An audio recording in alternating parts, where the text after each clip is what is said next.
Hello everybody and welcome along to a brand new video where today I'm back on track, back reviewing the latest episode of Doctor Who. Of course it's episode 6, Demons of the Punjab, and well, that was a fantastic story. I absolutely loved that.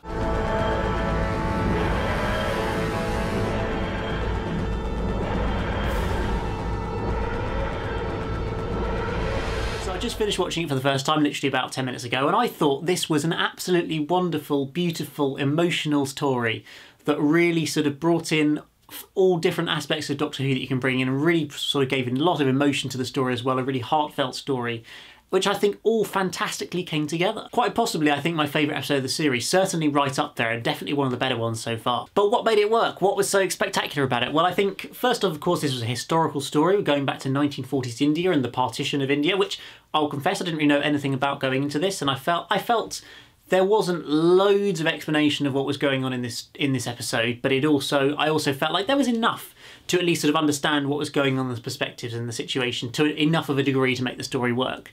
There wasn't too much of a sort of exposition dump that we've seen in some previous episodes. Maybe a little bit more explanation could have been helpful, but I don't think it was a sort of necessity. I felt like we knew what was going on. And now I know this sort of story has been done before in Doctor Who with one of the companions wanting to go back and see one of their sort of relatives in the past. Obviously Father's Day back in series 1 with Rose, but I don't think it's a story that's exactly done every other series. It's not exactly a common one. And bearing in mind that from Chris's point of view for this series, it's meant to be a fresh start, and almost, if you haven't seen Doctor Who before, watch this series. So I think it's very much sort of made him able to do this sort of a story, although obviously he's not writing it. And I thought it was done very, very, very effectively. I think it was really nice having that scene at the start with Yaz talking to her grandma when she's sort of much older and sort of hinting at mysteries from the past that haven't quite been solved, and that just sort of spurred Yaz on to want to find out what was going on back in the 1940s. And I think it was a really nice way of sort of setting up the story and ending up with us in that era, rather than it kind of just sort of randomly the companion suddenly like, I want to go and see my gran from 50 years ago, like for no apparent reason. I thought that was quite nice. There was a proper reason for it and really kick-started the story. Of course, we immediately meet Prem back then, who is going to be the husband of Umbra, but not the actual husband that's meant to be of Umbra, and we're kind of all a bit confused of why is that the case? Why is he the one who's marrying it? And obviously that throws off Yaz as well, and really I think sort of gives a nice bit of sort of conflicting thoughts in Yaz's mind of how on earth is this going to work out? She sort of is really confused, and I think it's really sort of interesting just kind of making it all a bit of sort of mishmash, and we're not quite sure what's going on. Of course, we had the Thajarians, as what we thought, at least early on, were going to be the villain of the episode, and I know for some people this is where one of the biggest criticisms of the story has come from, is that ultimately they were no villain. They were never meant to be a villain. They were just kind of led on to be based on their past, and it turns out they're actually there to witness people as they're dying and sort of being with them as they die. And I thought it's a nice twist. It's certainly a little bit different, and it obviously makes clearly the alien plot is meant to be a bit of a side story to the main story, focusing on all the characters and Prem having to die and the relationship between her and Umbreen and Yaz getting involved as well. That's the bulk of what this story's about. That's the bulk of it. It's not about this alien in the background. So I think we can't sort of criticise it too much for that. I know some people are criticising, saying Doctor Who's a sci-fi show, we need aliens, blah blah blah. And I know this series has not been the strongest with alien threats, shall we say. But this episode is clearly one that's built around not having much of an alien threat, so I really think we should try not to criticise it too much for that not being a big thing, because that's happened many times in Doctor Who before. It hasn't always been about the alien, and it's more about the story. But this was a really good story. It wasn't sort of one of those, the alien's rubbish and the story's rubbish. The story's fantastic, even if the aliens, well, they weren't actually villains. They were just an alien race who were there actually to witnesses of the dead, and I thought it was a nice sort of interesting idea, as I say, a nice twist to the story. But yeah, obviously made them a little bit underwhelming ultimately because they weren't a threat in any way. Finally, we got a fantastic story for Yaz in this episode. It was really great to see her have sort of lots to do, and obviously a story really focused around her background, her origins and everything like that, and I thought that was really effectively done. She put in a great performance this week as well, and really sort of dealing with the emotions of meeting her gran when she was younger and trying to figure out exactly what's going on, why this guy, who's definitely not her granddad, is marrying her grandma. And it was just, I thought that was really effectively done, and really we got to explore her as a character a lot more and where she comes from and her origins. I thought that was really, really well done in this episode. For Ryan and Graham, there was probably less to do this week, shall we say. Ryan certainly didn't have a huge amount to do. Graham had some nice moments with Yaz, sort of trying to kind of help her along a little bit, and I thought was almost one of the stars of the episode in some points, with really bringing out the emotion. You could see when he stood in front of Prem, and Prem's about to have his wedding, and you can see the tears in Graham's eyes as he knows that Prem's about to die.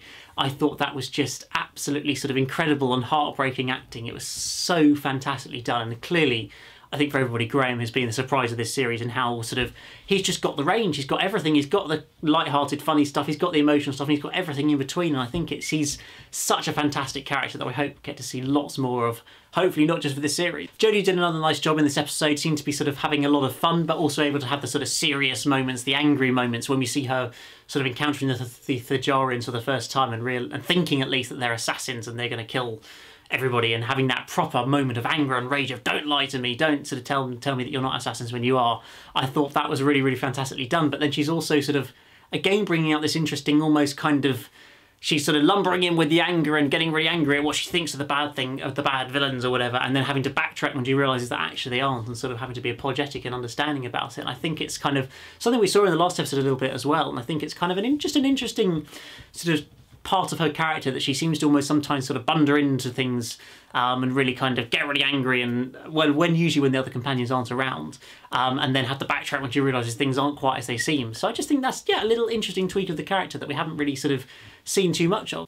I thought it was really effective how all the sort of plot lines were very interlinked into this story, whereas last week it was all a bit of a mishmash all over the place. There were different stories, but it didn't really matter for anything like the pregnant man thing was completely pointless, whereas this week it felt like everything sort of tied together in the end, with obviously the brother being involved in killing the priest who we met early on, sort of bumping into Prem, and then Prem's obviously one of the main characters of the story, and then him ultimately getting killed at the end of the story. It just seemed like everything was very nicely knitted together, everything linked, obviously these aliens that weren't actually bad in the end, and sort of, although it looked like they were the ones who had killed the priest, it was actually the brother, and that was all sort of came together. I thought that was really, really fantastically done, and linking it nicely into the position of India as well.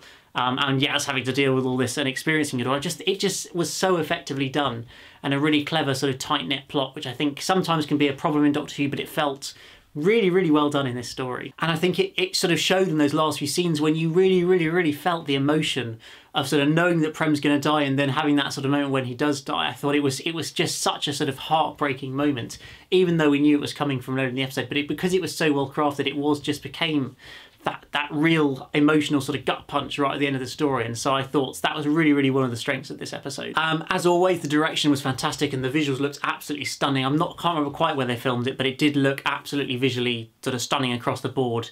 All the shots are brilliant. Even the aliens looked really, really good as well. I thought they weren't the most original designs, but they still looked very, very good. And the music as well was fantastic from Segun Akinola, really sort of giving that Indian Punjabi sort of feel to it.